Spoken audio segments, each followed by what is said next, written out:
Según el crítico musical Simon Reynolds, el aura inhumana de la electrónica forma parte de la obsesión de la cultura por el futuro, concebido como una utopía de aerodinámico placer tecnológico o como una pesadilla de control y automatismo. En este ritual casi chamánico de ritmos, la mayoría carentes de melodía o armonía, se da el encuentro del tumulto embriagado por la oscuridad. Los equipos de sonido que atronan la sala, donde el DJ casi no tiene importancia, todos se unen y comparten algo especial. Pero, ¿y qué comparten? ¿Dónde se origina todo esto? ¿Por qué ahora visten de negro? Cuéntanoslo, Maritere. Pues no se levanten de sus asientos porque vamos a adentrarnos en este apasionante mundo, la capitalización de la cultura rave. Vamos allá. Pensemos en los inicios del siglo XX, estas clases trabajadoras, clases más bajas, empiezan a disfrutar de ese tiempo libre para desarrollarse en el ocio. Y en este tiempo libre había lugar al baile, a ir a locales, a menear un poquillo el esqueleto, estar con tus amigos, un poquillo de pisco labis, un guateque. Empieza a surgir ese concepto junto a un espacio festivo que adquiere un nuevo significado, ¿no? Un espacio para la interactuación social.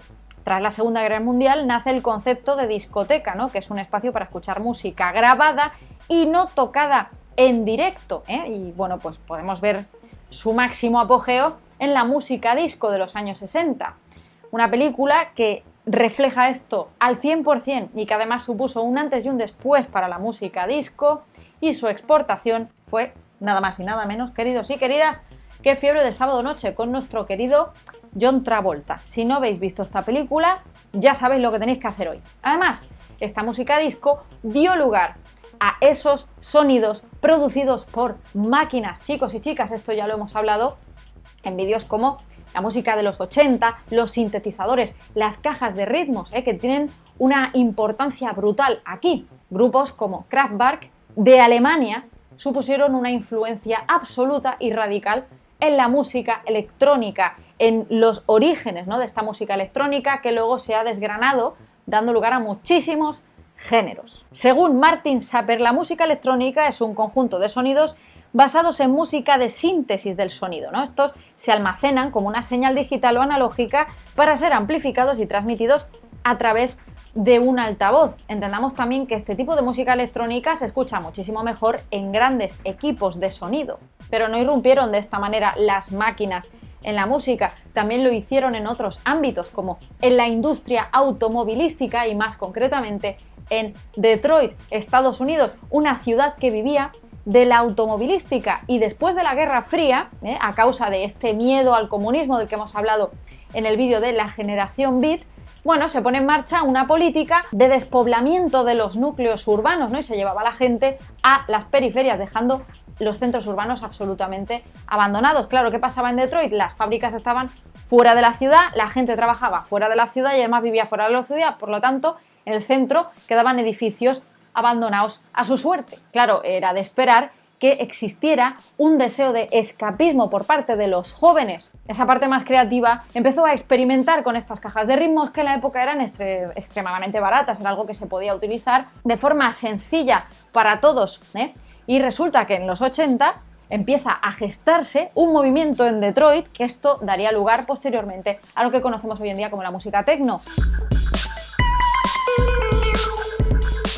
Esto está muchísimo mejor explicado y de manera más intensa en el canal de Music Radar Clan, uno de nuestros templos, chicos y chicas, en YouTube. Antes hemos hablado de la influencia de Kraftwerk, como apunta Music Radar Clan, pero también Afrika Bambaataa, y podemos decir 3 nombres que formaron parte de pues esta chispa primigenia del techno. Su máximo exponente, Juan Atkins, seguido de Kevin Saunderson y de Rick May, que digamos fue el que lo exportó más allá de las fronteras, el que vio ahí el parné, el que vio las posibilidades infinitas que tenía y no se equivocaba, queridos amigos. Estas cajas de ritmos programables, combinado con ese deseo de escapismo, de abstraerte de esa realidad gris que te rodeaba, junto a esos edificios abandonados que había en el centro de la ciudad, que funcionaban como punto neurálgico, como centro de toda esta movida, donde iba la gente a pasar horas y horas y horas bailando bailando hasta el amanecer, entrando casi en trance, ¿no? Con todos estos ritmos casi chamánicos. Digamos que el recopilatorio techno de New Sound of Detroit funciona, bueno, como compilación primigenia. Se tenía que etiquetar de alguna manera en el momento en el que se empieza a comerciar, a capitalizar con este nombre y con todos estos géneros electrónicos que estaban debajo de ese paraguas, ¿no?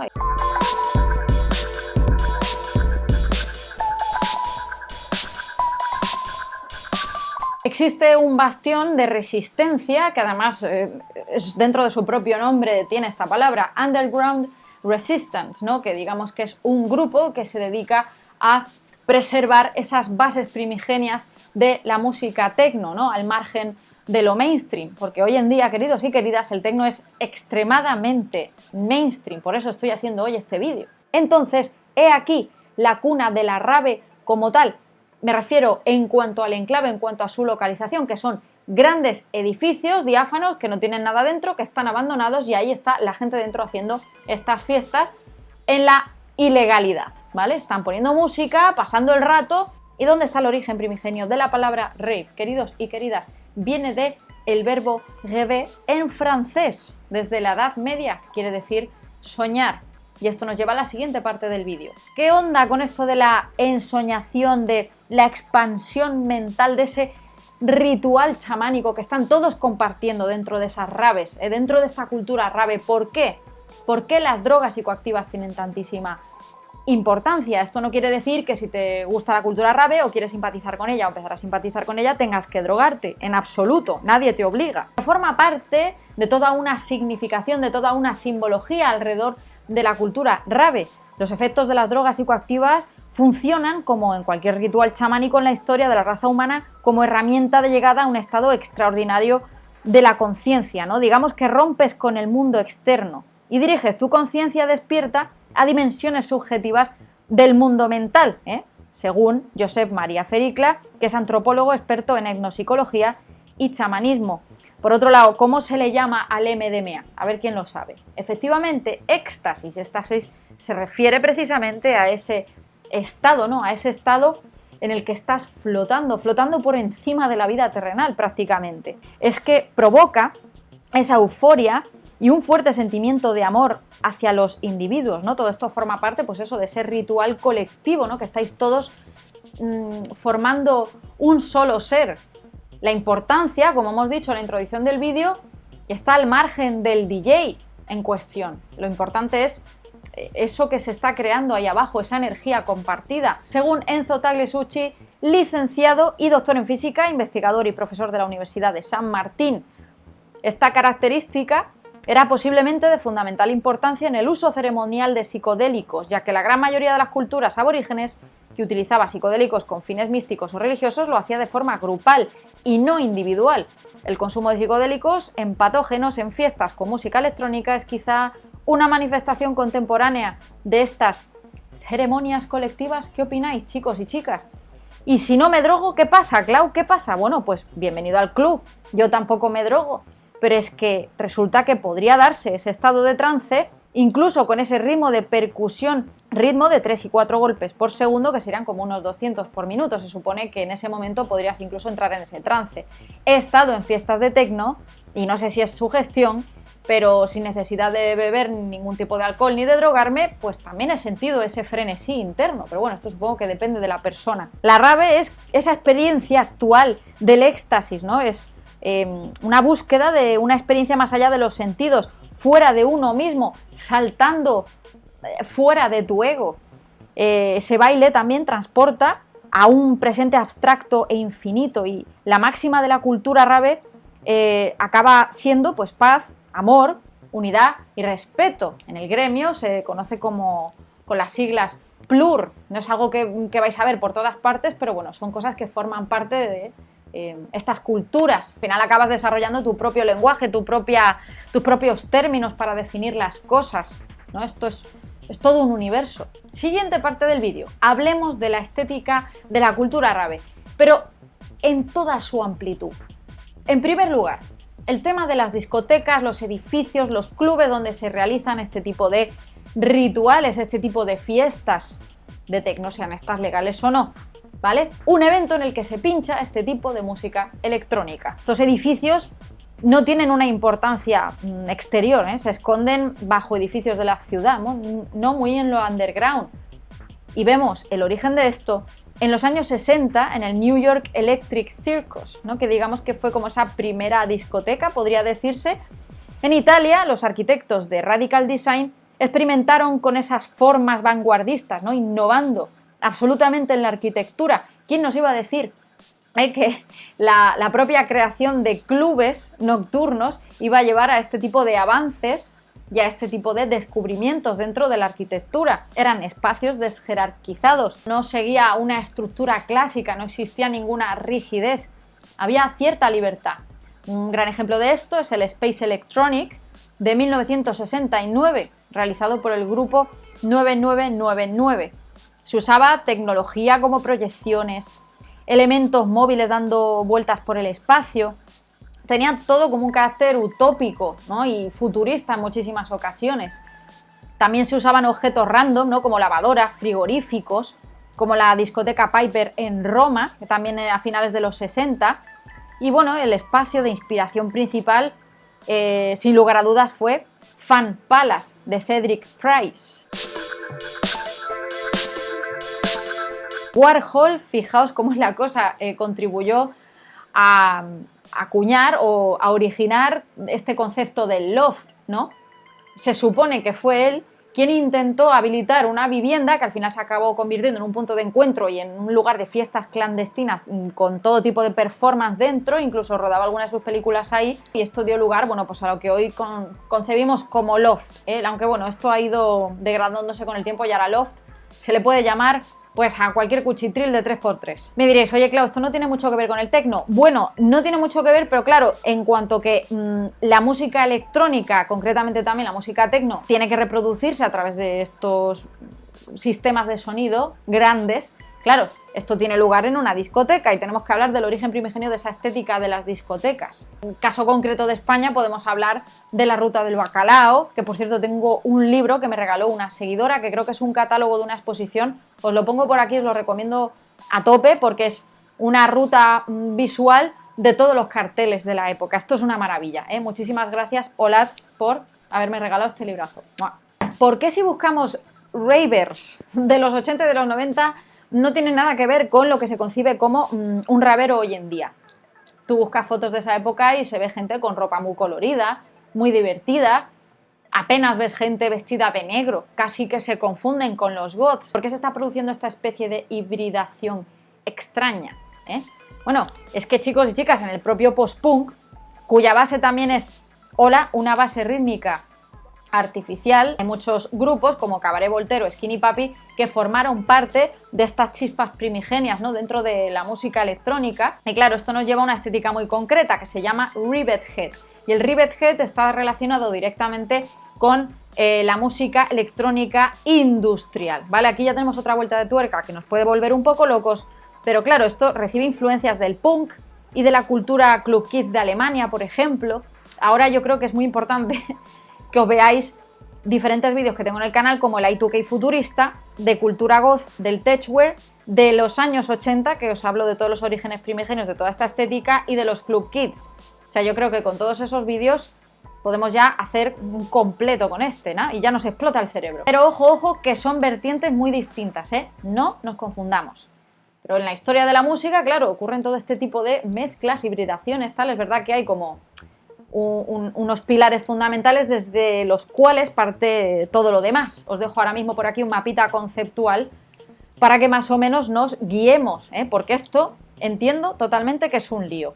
Se van hibridizando, como hemos dicho, paulatinamente, y hay goths industriales como los cybergoths, ¿eh? Recordemos este mítico vídeo que se hizo viral, que me maravilla, yo cada 2x3 lo revisito, me parece una joya, de verdad, echadle un ojo. Os voy a contar una anécdota muy rápida, en plan abuela cebolleta, y es que hay un club en Londres que se llama Slimelight, al cual fui pues hace ya 4 años, tengo una review también en el canal por si lo queréis ver, y había varias salas, había una sala con post-punk y había otra sala con música electrónica y había lugar para lo industrial, había lugar para el techno ahí más oscuro, techno de la escuela de Berlín, en fin, digamos que todas estas estéticas y todas estas filosofías y modos de vida pues conviven, ¿no? Y se van mezclando unas con otras. Esto es absolutamente inevitable porque al final esto es un asunto también de outcast y de gente que no encaja en la sociedad imperante, que no encajan en lo mainstream y se unen a esto de una u otra manera y se acaban influenciando